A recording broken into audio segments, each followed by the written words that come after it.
तो देखो बाबू, आज हम लोग विद्युत धारा पढ़ना है हम लोग को।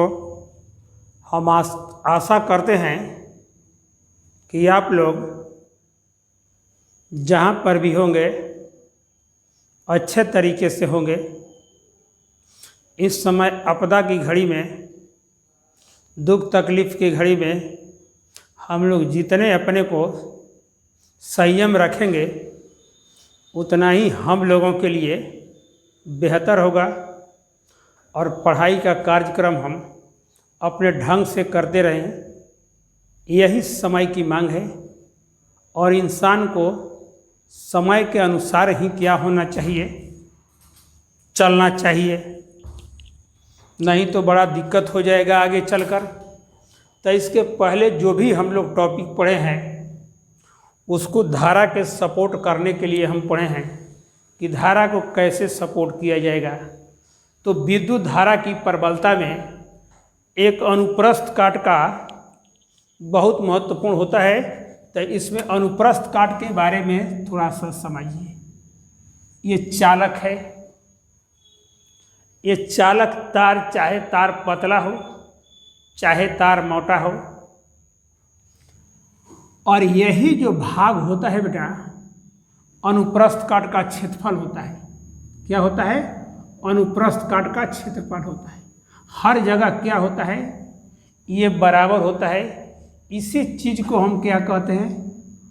अनुप्रस्थ काट कहते हैं। क्या कहते हैं? अनुप्रस्थ काट कहते हैं। इसको हम अनुप्रस्थ परिच्छेद कहते हैं, इसको क्षेत्रफल। कभी भी आपको पूछा जाए कि अनुप्रस्थ काट का क्षेत्रफल किसके क्षेत्रफल के बराबर होता है, तो आपको थोड़ा भी संकोच नहीं होना चाहिए कि अनुप्रस्थ काट का क्षेत्रफल जो लिया जाता है बेटा हमेशा कितना होता है? वृत्त का क्षेत्रफल पाई आर स्क्वायर के बराबर होता है। फिलहाल इसके बारे में आप लोगों को उतना चर्चा नहीं होगी। अब अनुप्रस्थ काट के बारे में आप तो बात को समझ गए हैं, जो आपको इसके परिभाषा में आएगा। अनुप्रस्थ काट के तो बारे में समझ में आ गया। अब देखिए, आपको विद्युत धारा क्या है उस बात को समझना है।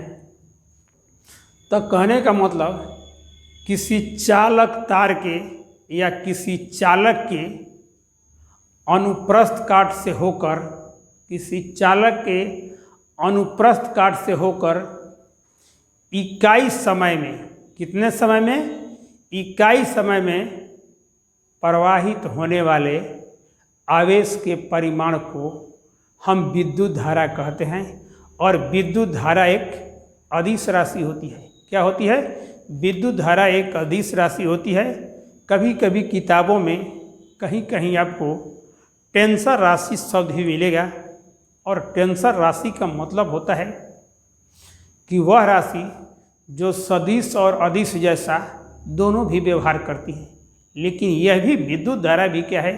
सदिश और अदिश दोनों के गुण को प्रभाव करती है। लेकिन इसको जब प्रयोग किया गया, देखा गया, तो यह सदिश नियमों का पालन न करके अदिश नियमों का पालन करती है। तो आज से आपको क्या समझना है कि विद्युत धारा कौन सी राशि होती है? एक अदिश राशि। टेंसर शब्द का प्रयोग होता है। तो टेंसर शब्द का प्रयोग हाई लेवल के फिजिक्स में, जैसे मैथमेटिकल फिजिक्स जो होता है, MSc स्टैंडर्ड का होता है, तो वहाँ पर आपको टेंसर राशि का शब्द मिलेगा, जो मैथमेटिकल फिजिक्स का एक भाग होता है, वहाँ पर मिलेगा। तो फिलहाल आपको देखना है कि विद्युत धारा एक कैसे अदिश राशि होगी, और उसको हम बात को बताएंगे कि विद्युत राशि सदिश राशि न होकर एक क्या होती है? अदिश राशि होती है। फिर भी आपको अभी परिभाषा पर चर्चा करनी है। किसी चालक से, किसी चालक तार के या किसी चालक के अनुप्रस्थ काट से होकर, किसी चालक के अनुप्रस्थ काट से होकर प्रति इकाई समय में, कितने समय में? प्रति इकाई समय में जितने आवेश का परिमाण, जितने आवेश का परिमाण प्रवाहित होता है उस परिमाण को हम क्या कहते हैं? विद्युत धारा कहते हैं। आपको कितना समय में निकालना है? इकाई समय में निकालना है। और विद्युत धारा को आई, छोटा आई या बड़ा आई द्वारा सूचित किया जाता है। उसी आई या बड़ा आई को हम क्या कहते हैं, विद्युत धारा की प्रबलता कहते हैं। देखिए,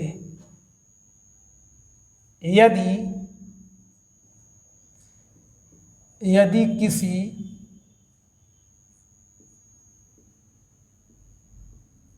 चालक तार से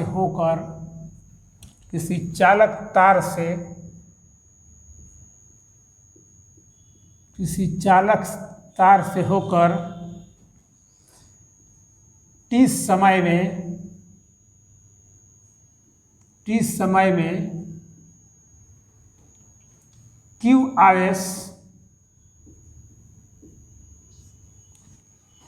आवेश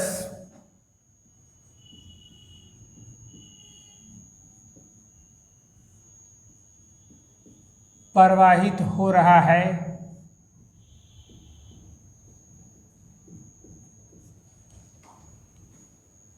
तो परिभाषा के अनुसार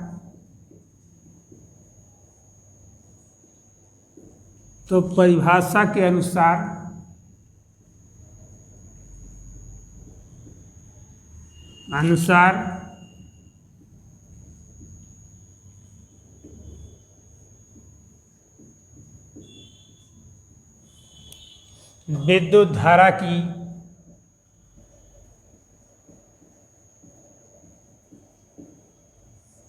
धारा की प्रबलता I बराबर कितना हो जाएगा, Q बटा में कितना हो जाएगा, Q बटा में Q हो जाएगा।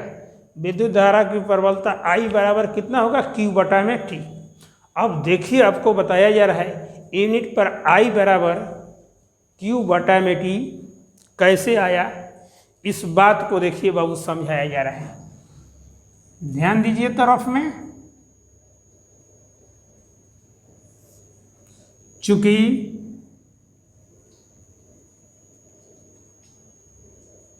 इस समय में क्यू आवेश चालक से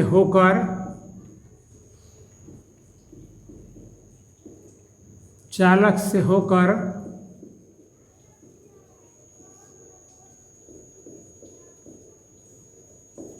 प्रवाहित होता है, इसलिए इकाई का मतलब क्या होता है, एक। इकाई का मतलब क्या होता है, एक। एकांक पर कितना प्रवाहित होगा, Q बटा में कितना हो जाएगा, Q बटा में T प्रवाहित हो गया। T समय में चालक तार से कितना हो रहा है, Q, इसलिए इकाई समय में कितना होगा, Q बटा में T। और विद्युत धारा की प्रबलता क्या कहता है, इकाई समय में जितने परिमाण में आवेश प्रवाहित होता है, उस प्रवाहित आवेश के परिमाण को क्या कहते हैं, विद्युत धारा कहते हैं। इसलिए I बराबर कितना हो गया, Q बटा में T हो गया। इतना तो कोई बात नहीं है, इस बात को लगता है कि आप लोग अच्छे ढंग से समझ गए हैं, कोई दिक्कत नहीं होना चाहिए। विद्युत धारा क्या है, विद्युत धारा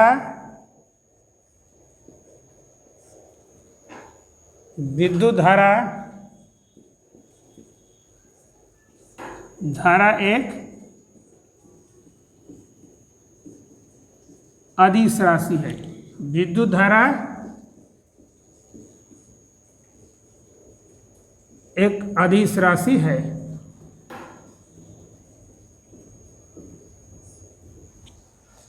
इसका SI मात्रक,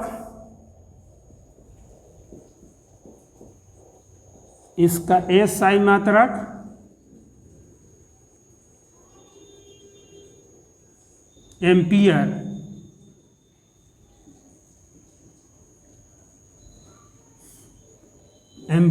एम्पियर को किस द्वारा सूचित किया जाता है, A द्वारा। इसका SI मात्रक एम्पियर होता है।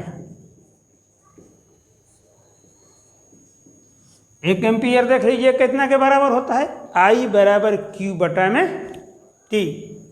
चूंकि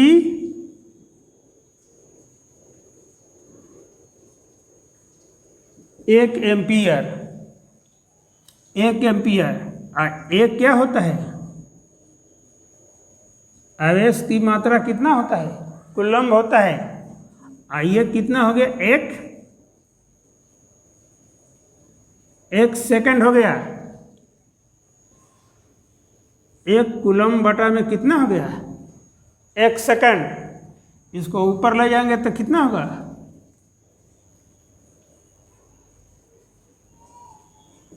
कूलम्ब प्रति सेकंड।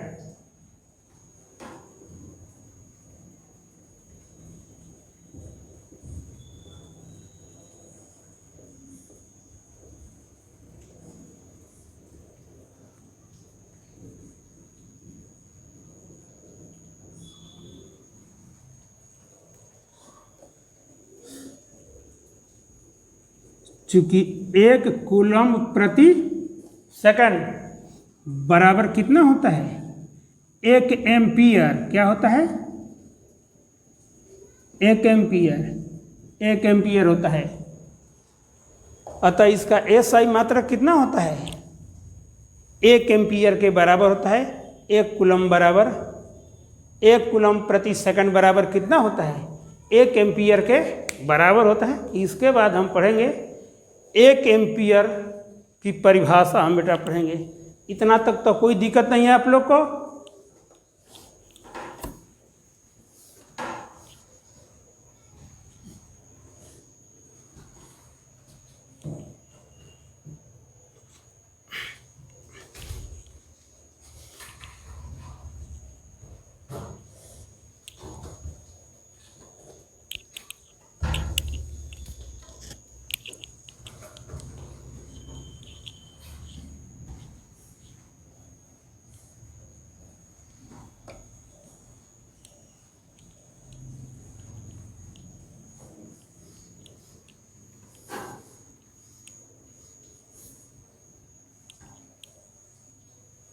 इसके आधार पर देखिए हम कैसे कहते हैं, इसके आधार पर चाहे इसके आधार पर।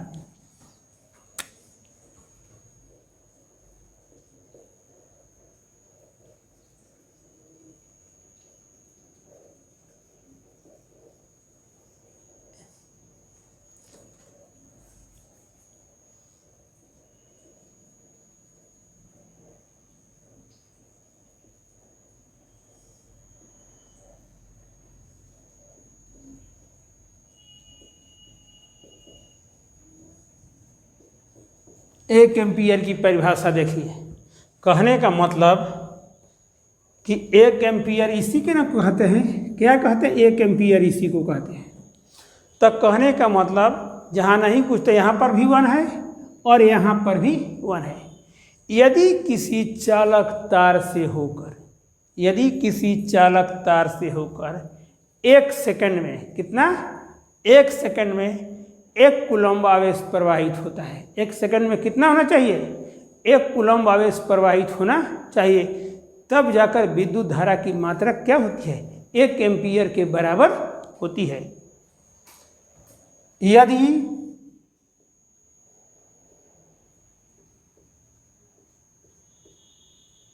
यदि किसी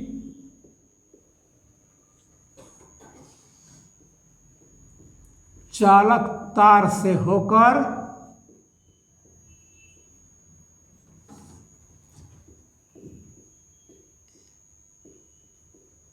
एक सेकंड में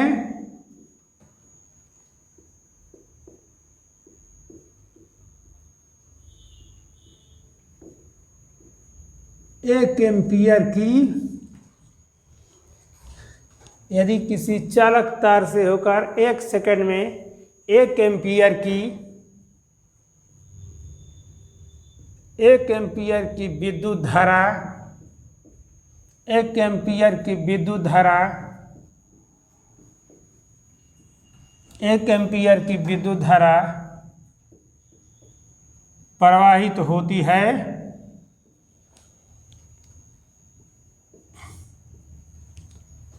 यदि किसी चालक तार से होकर एक सेकंड में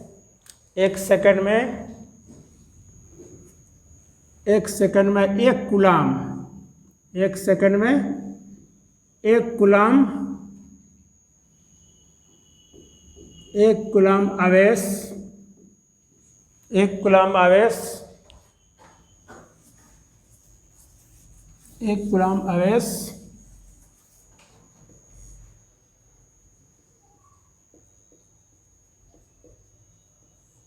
प्रवाहित होता है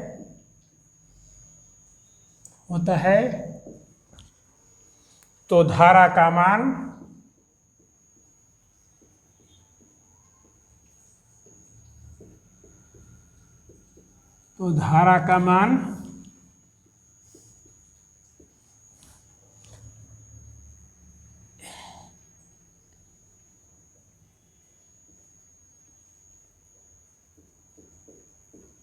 एक एम्पियर होता है।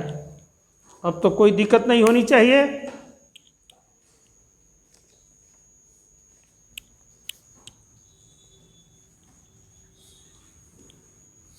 अब देखिए बाबू, किसी चालक से तो हमेशा एक एक कूलम्ब का आवेश तो प्रवाहित नहीं होगा और एक ही सेकंड तक तो प्रवाहित होगा नहीं, लेकिन मात्रक निकालते समय हम इकाई शब्द का प्रयोग करते हैं।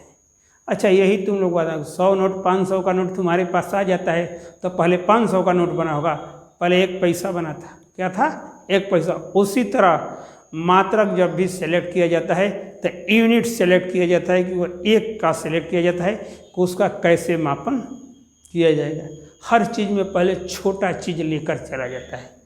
अब देखिए,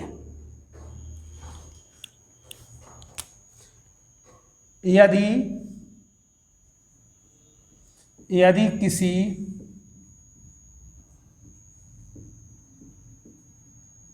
चालक तार से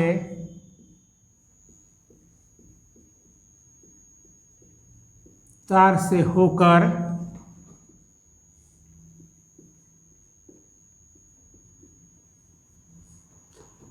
एक सेकंड में, यदि किसी चालक तार से होकर 1 सेकंड में n इलेक्ट्रॉन्स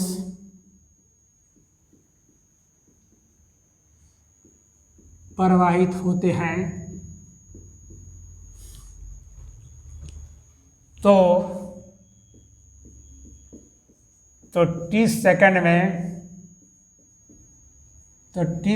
में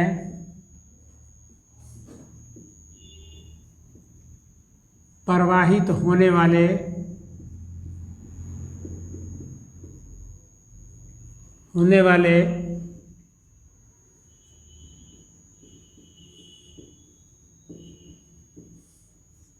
कुल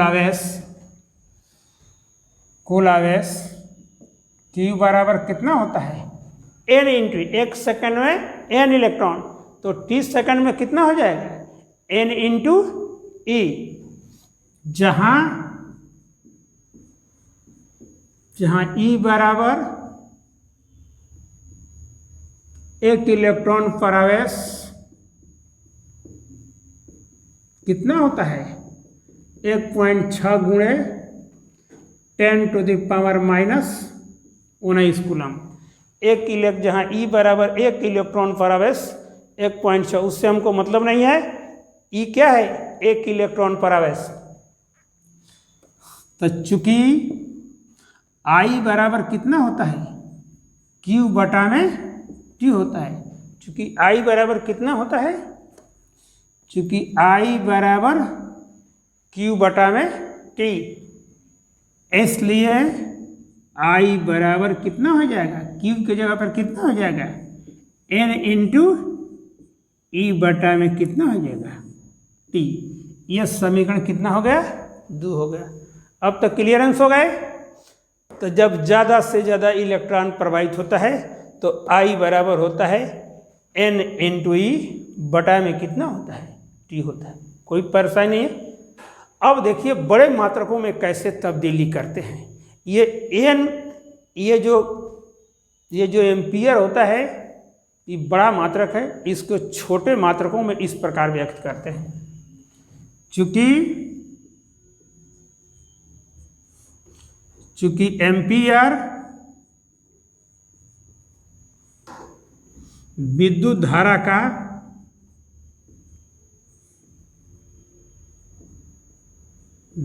धारा का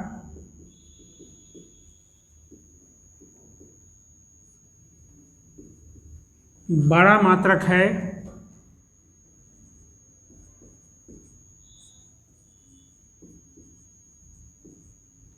इसे छोटे मात्रकों में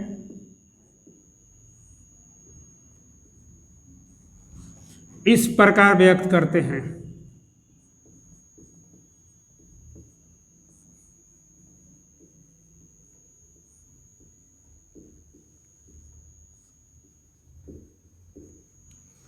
कैसे देखो तो बाबू, एक मिली एम्पियर, क्या इसको लिखते हैं? 1 मिली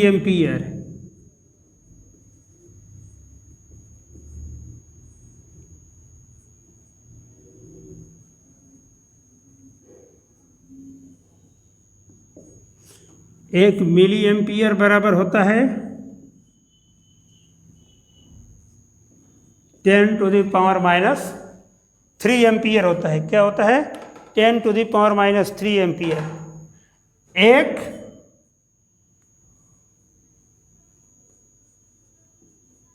एक माइक्रो एम्पियर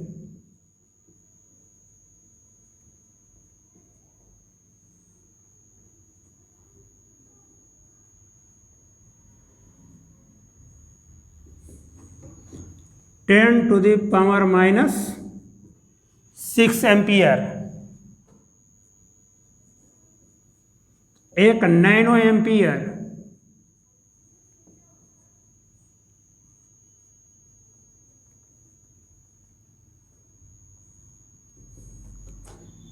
10⁻⁹ एम्पियर होता है। एक पिको एम्पियर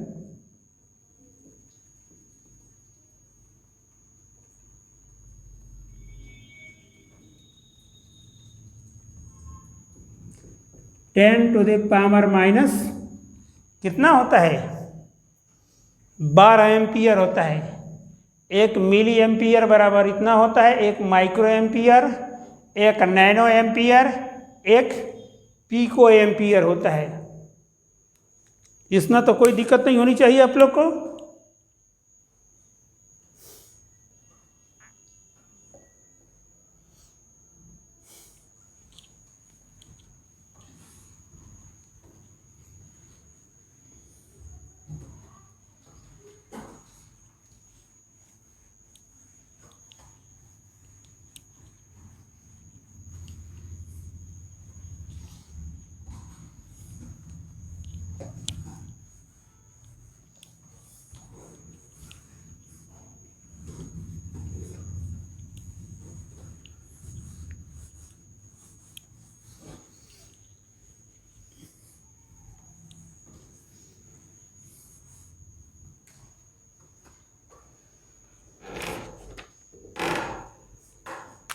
अब थोड़ा एक्स्ट्रा देखिए।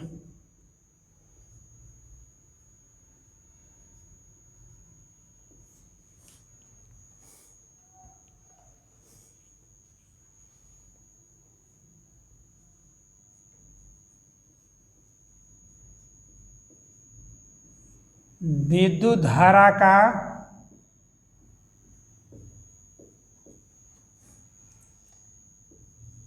ESU कहा जाता है। ESU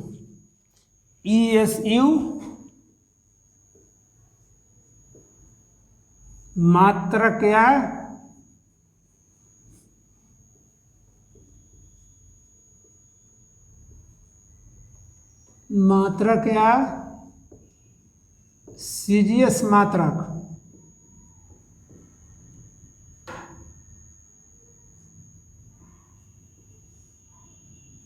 सीजीएस मात्रक अस्टैट-कुल्फ, इसको क्या बोलते हैं? अस्टैट एम्पियर।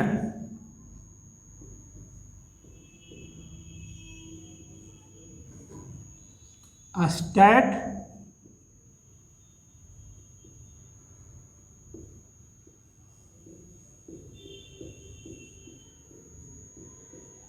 एम्पियर होता है।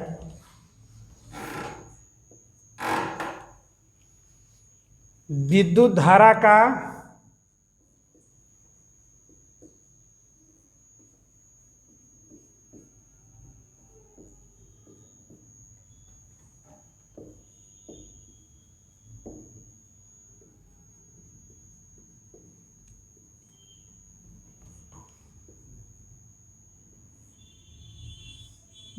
धारा का ईएमयू मात्रक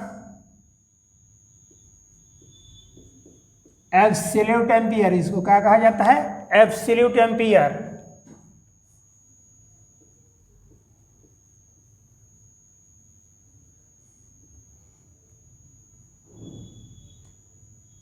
एब्सोल्यूट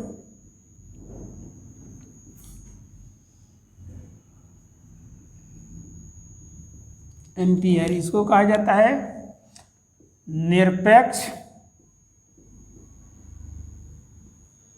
निरपेक्ष या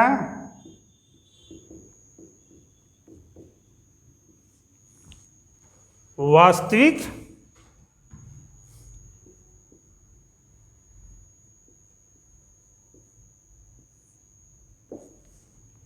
एम्पियर। विद्युत धारा की दिशा देख लीजिए, क्योंकि ये अदिश राशि है बेटा, लेकिन विद्युत धारा दोनों तरफ होती है। विद्युत धारा का परिमाण होता है और दिशा भी होता है, फिर भी विद्युत धारा एक क्या होती है? अदिश राशि होती है। इस बात में बहुत गूढ़ता है। विद्युत धारा का जो प्रदर्शन होता है परिमाण और दिशा दोनों होता है, लेकिन विद्युत धारा एक क्या होता है? अदिश राशि होती है। फिर भी हम पहले डायरेक्शन पर चर्चा करेंगे, इसके बाद हम चर्चा करेंगे कि विद्युत धारा एक अदिश राशि होती है क्यों। वहाँ पर हम आपको समझाएंगे कि क्या उसको प्रमाण दिया गया कि विद्युत धारा सदिश न होकर अदिश। फिर भी हम क्या करते हैं, अभी दिशा आपको डायरेक्शन दिखा रहे हैं कि विद्युत धारा का डायरेक्शन कैसे होता है। विद्युत धारा की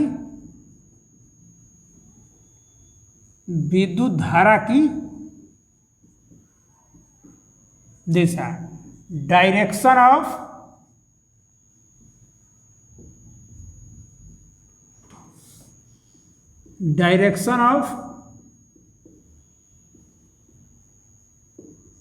इलेक्ट्रिक करंट।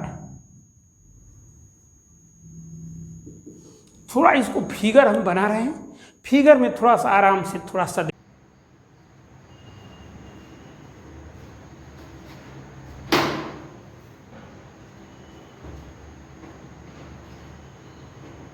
अब देखिए बाबू, हम किस पर डिस्कस करेंगे?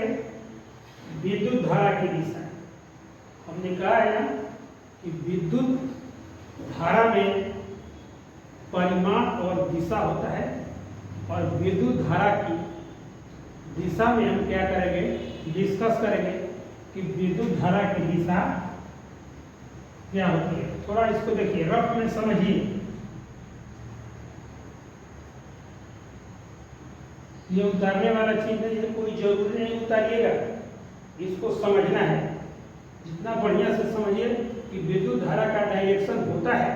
कभी आप लोग सुने होंगे कि विद्युत धारा की दिशा इलेक्ट्रॉन के प्रवाह के विपरीत दिशा में होता है। इतना तो जरूर कभी कभी सुने होंगे।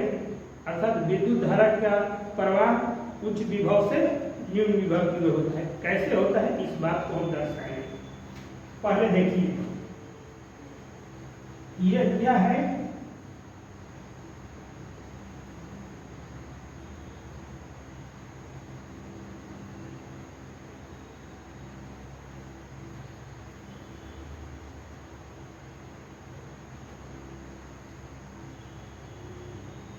यह एक चालक है।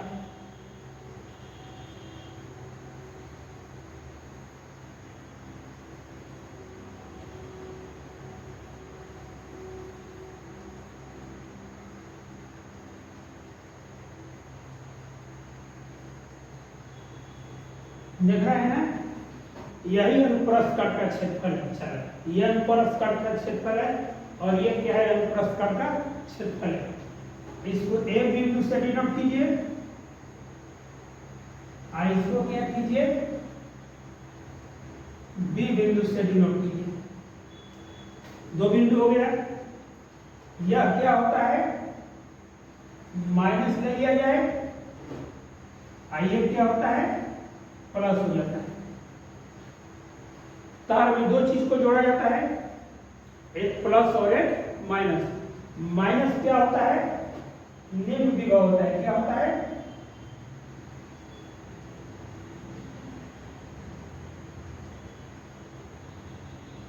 निम्न विभव। लो पोटेंशियल, इधर क्या होता है, उच्च विभव होता है।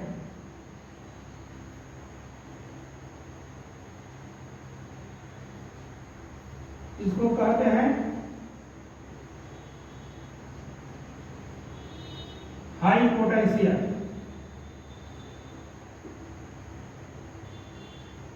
High potential. अब देखिए इसमें क्या भरा रहता है,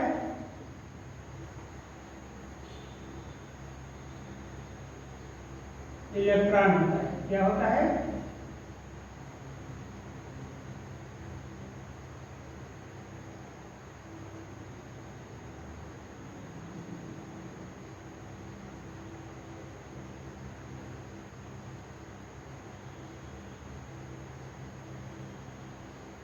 इलेक्ट्रॉन को ई द्वारा विसूचित करते हैं और इसको माइनस ई है, सिंपल माइनस लिख लीजिए।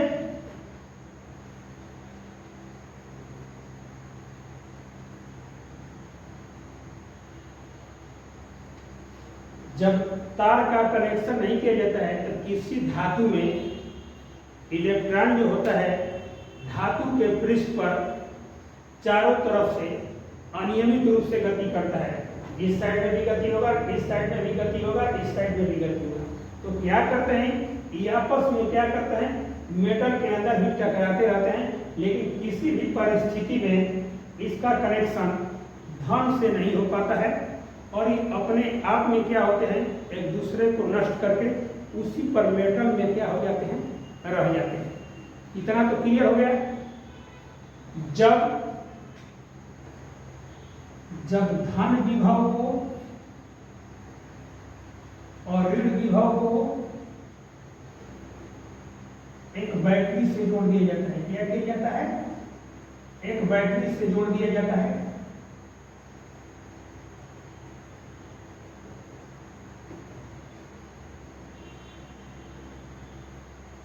एक बैटरी से जोड़ दिया, इधर प्लस हो गया, इधर कितना हो गया, माइनस हो गया।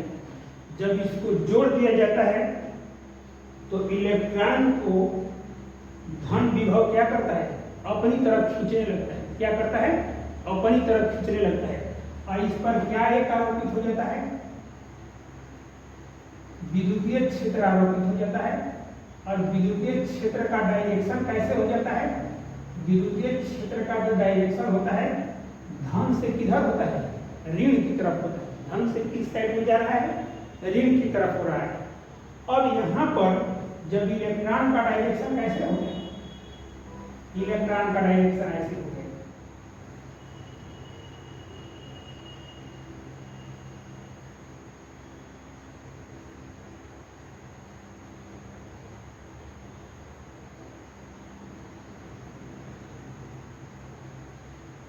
क्यों हो गए बाबू इलेक्ट्रॉन के, इलेक्ट्रॉन को अर्थात ऋण को धन क्या करता है, अपनी तरफ खींचता है। अब सवाल उठता है कि क्योंकि यह लो पोटेंशियल पर इसकी ताकत कमजोर है और इसकी ताकत अधिक है, ये अपने तरफ क्या करता है, खींच लेता है।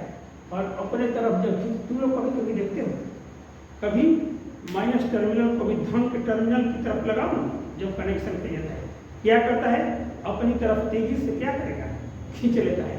तो यही हालत है, ये अपनी तरफ खींच लेगा तो यहाँ पर जो धारा की उत्पत्ति होगी वो कैसे होगी, धारा का डायरेक्शन इस तरफ हो जाएगा। क्या होगा, धारा का डायरेक्शन उच्च विभव से निम्न विभव। और इलेक्ट्रॉन कैसे जा रहा है, निम्न विभव से उच्च विभव, अर्थात किसी चालक में प्रवाहित धारा की दिशा निम्न विभव से उच्च विभव। चालक में इलेक्ट्रॉन का प्रवाह कैसे होता है? निम्न विभव से उच्च विभव होता है। लेकिन विद्युत धारा की प्रवाह कैसे होता है? उच्च विभव से निम्न विभव, अर्थात इलेक्ट्रॉन के प्रवाह के क्या होता है? विपरीत दिशा में। यूं कहे कि धारा की दिशा विद्युत क्षेत्र की दिशा में होता है। क्या होता है? विद्युत क्षेत्र की दिशा में। फिर एक बार सुनो, ये एक चालक है, ये उच्च विभव है धन, और ये क्या है? ये निम्न विभव है। इलेक्ट्रॉन जब इसको चालक द्वारा जिस चालक को तार द्वारा जोड़कर एक बैटरी से कनेक्शन कर देते हैं तो इलेक्ट्रॉन किधर मूव करने लगता है? ऋण विभव से धन विभव की ओर। और इसमें जब धारा उत्पन्न होती है वह धारा कैसे प्रवाहित होती है? धन ध्रुव से ऋण ध्रुव की ओर सतत रूप में क्या होती है? प्रवाहित होने लगती है। अगर इसमें जोड़ा नहीं जाता है तो इलेक्ट्रॉन क्या होता है? ये इलेक्ट्रॉन इधर भी गति करेगा, इधर भी गति करेगा, इधर भी। यादृच्छिक रूप से, यादृच्छिक रूप माने कि जो वस्तु चारों दिशाओं में गति करती है उसकी कोई दिशा निश्चित नहीं होता है। उस दिशा को कौन सा? यादृच्छिक दिशा कहते हैं, यादृच्छिक गति कहते हैं, जो अपने चारों ओर गति करेंगे लेकिन किसी भी परिस्थिति में अपने से निकलकर कंडक्टर से बाहर की ओर नहीं मूव करेंगे। कब?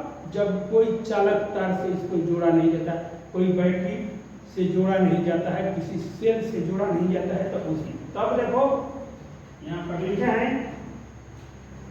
विद्युत धारा का प्रवाह उच्च विभव से, विद्युत धारा का प्रवाह उच्च विभव से निम्न विभव की ओर होता है या इलेक्ट्रॉन के प्रवाह के विपरीत दिशा में। विद्युत धारा ऐसे जा रही है और इलेक्ट्रॉन कैसे आ रहा है? ऐसे। विद्युत धारा का प्रवाह इलेक्ट्रॉन के प्रवाह में क्या होता है? विपरीत दिशा में होता है या विद्युत क्षेत्र की दिशा में होता है। इतनी तो बात आप समझ लिए होंगे, इसमें कोई आपको परेशानी नहीं होनी चाहिए। आगे हम डिस्कस करेंगे कि विद्युत धारा एक अदिश राशि है कैसे।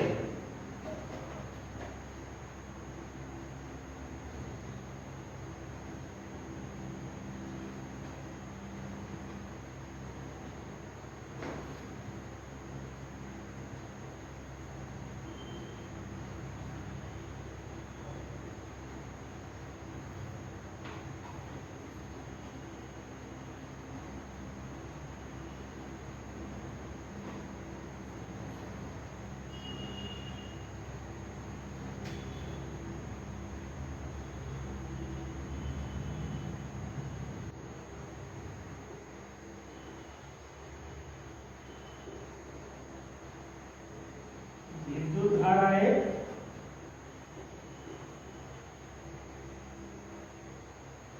अदिश राशि है, अदिश राशि है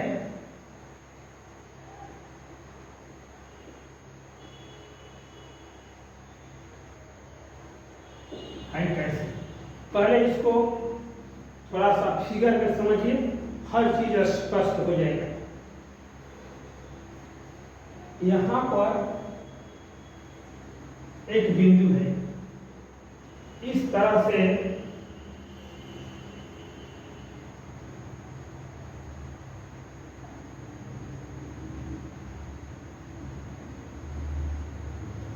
एक धारा आ रही है।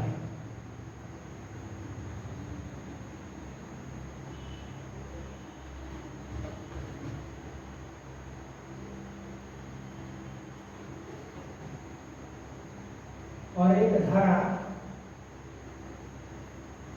इस तरह से। आप दोनों धाराएं कितने कोण पर आ रही है? 90 डिग्री के कोण पर आ रही है। इन दोनों का ये मान लीजिए कितना है? 8 एम्पियर है। ये कितना है? 6 एम्पियर है। ये ए बिंदु से जा रही है और ये बी बिंदु से जा रही है। और कहाँ इसका कनेक्शन हो रहा है, वो बिंदु पर कनेक्शन हो रहा है।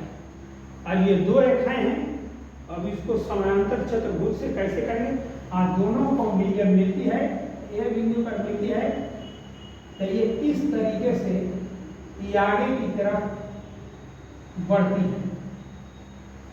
ठीक, अब इसको हम समानांतर चतुर्भुज बनाएंगे तो कैसे बनाएंगे, अब समानांतर चतुर्भुज का नियम लागू करेंगे तब इसको विपरीत, इसको सिर में ऐसे खींचेंगे और इसके सिर में आगे की तरफ एक रेखा ऐसे खींचेंगे, तो इसको बेटा आगे की तरफ सीधे में खींच देंगे।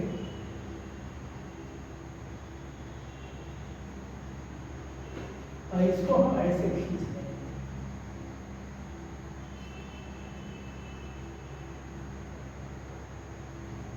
खींच लिया गया। इसको हम ऐसे मिला देंगे, इसमें क्यों मिलाएंगे, इस रेखा के समानांतर ऐसे करेंगे और इस रेखा के समानांतर क्या है ऐसे खींचेंगे। तो देखिए ये रेखा ऐसे, तो इसका डायरेक्शन ऐसे हो जाएगा और इसका डायरेक्शन ऐसे हो जाएगा, कोई दिक्कत। और इसके समानांतर ये है, तो इसका डायरेक्शन ऐसे हो जाएगा और इसके समानांतर ये है तो ऐसे हो जाएगा। देखो कैसे, पहले ये OA रेखा है और ये OC है, देखा है, ये दोनों जो है ये 8 एम्पियर का वो बिंदु पर मिलती है, ये 6 एम्पियर का वो बिंदु पर मिलती है, और तब ये OC डायरेक्शन में चलती है तो OC तक पहुंचती है। तो इसको हम समानांतर चतुर्भुज खींचना है, तो इसको आगे की तरफ बढ़ाते हैं, इसको आगे की तरफ बढ़ाते हैं, और तब इसके समानांतर ये हो गया और इसके समानांतर किसी बिंदु पर दो रेखाएं मिलती है ना, तो दो रेखाओं से समानांतर चतुर्भुज भी बनाया जाता है और दो रेखाओं से त्रिभुज का भी निर्माण होता है। अब देखिए ये कितना हो जाएगा, 6 एम्पियर हो जाएगा, और ये कितना हो जाएगा, 8 एम्पियर हो जाएगा। ये 90 डिग्री है तो ये भी कितना हो जाएगा, 90 डिग्री हो जाएगा। ये रिजल्टेंट कितना है, R है रिजल्टेंट। अब इसमें हम एग्जाम्पल में दे रहे हैं, एग्जाम्पल सेट कर रहे हैं। एग्जाम्पल, यदि विद्युत धारा सदिश लेकर चलते हैं, यदि विद्युत धारा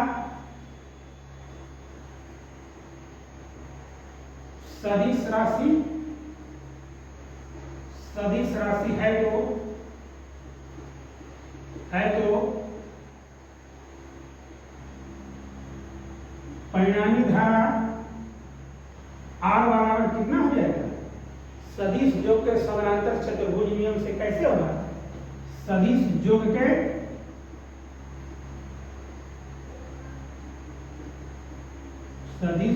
के समानांतर चतुर्भुज नियम से कितना हो जाएगा, R बराबर होता है square root A square plus B square plus 2AB cos theta होता है। इतना सूत्र को तो सबको जानना है, उसमें कोई सोचने वाली बात 11 क्लास के सदिश में जाकर देख लीजिएगा, किसी को दिक्कत है तो वहां से कंसल्ट कर लीजिएगा। ये कितना है, 8 स्क्वायर हो जाएगा, ये कितना है,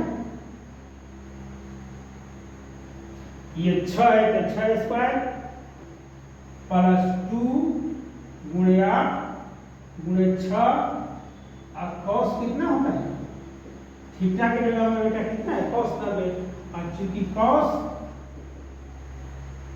90 डिग्री बराबर क्या होता है, 0 होता है। जब यहाँ 0 होगा तो इतना का मान कितना हो जाता है, 0 हो जाएगा।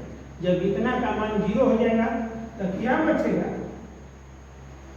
64, अच्छा आगे कितना होगा, 36 हो जाएगा। और जब 36 होगा तो स्क्वायर रूट 100, और 100 का वर्गमूल कितना हो गया, 10 एम्पियर हो जाएगा। अतः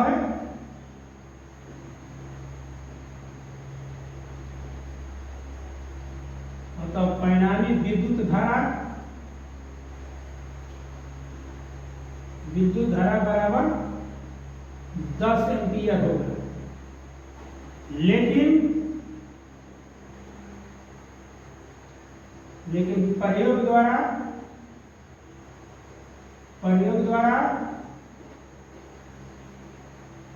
परिणामी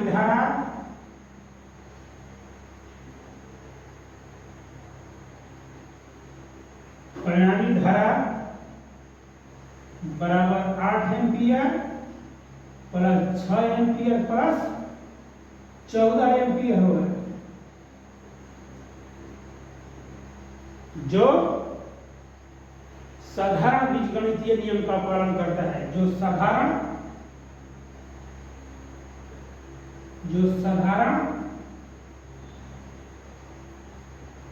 बीजगणितीय नियमों का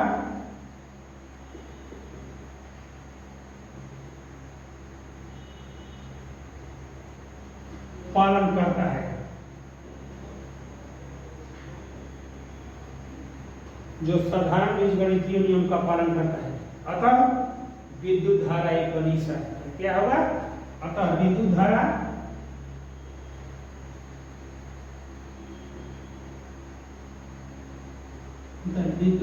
एक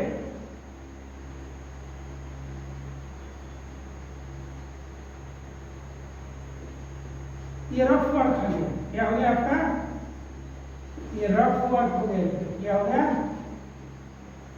आपने रफ द्वारा मैथमेटिक्स विधि द्वारा तो दर्शा दिया, लेकिन कटु सत्य है कि कितना होता है? 14 एम्पियर। देखिए अब इसको किस तरीके से लिखेंगे। चूंकि विद्युत धारा में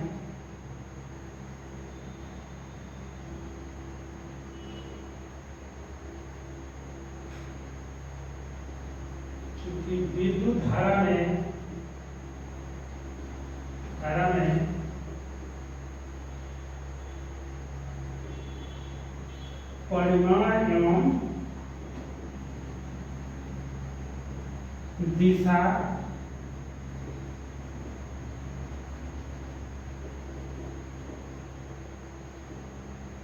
दोनों होते हैं। जो सदिश राशि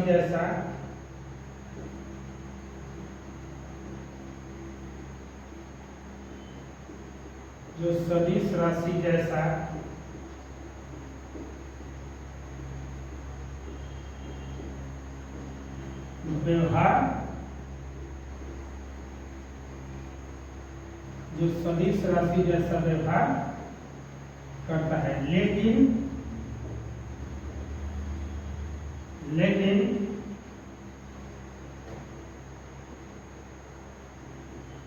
विद्युत धारा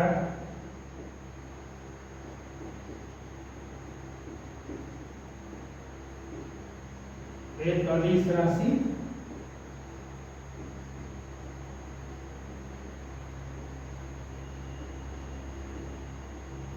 क्योंकि यह सदिश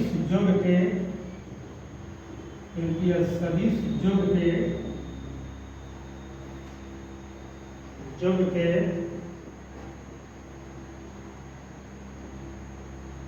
नियमों का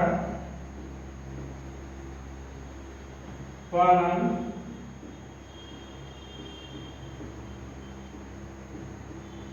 नहीं करता है। यह केवल साधारण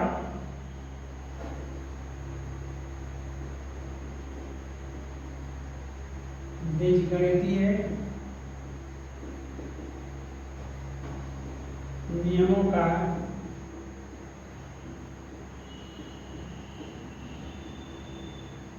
पालन करता है। हम आशा करते हैं कि इस टॉपिक को आप लोग, क्योंकि यही आगे सब पढ़ना है, और इसको आप लोग अच्छे तरीके से विद्युत धारा क्या है और ये कैसे सदिश रहती है, ये सारा गुण और दोष इसका आप लोग पढ़ लिया। इसको बढ़िया से समझ लीजिए।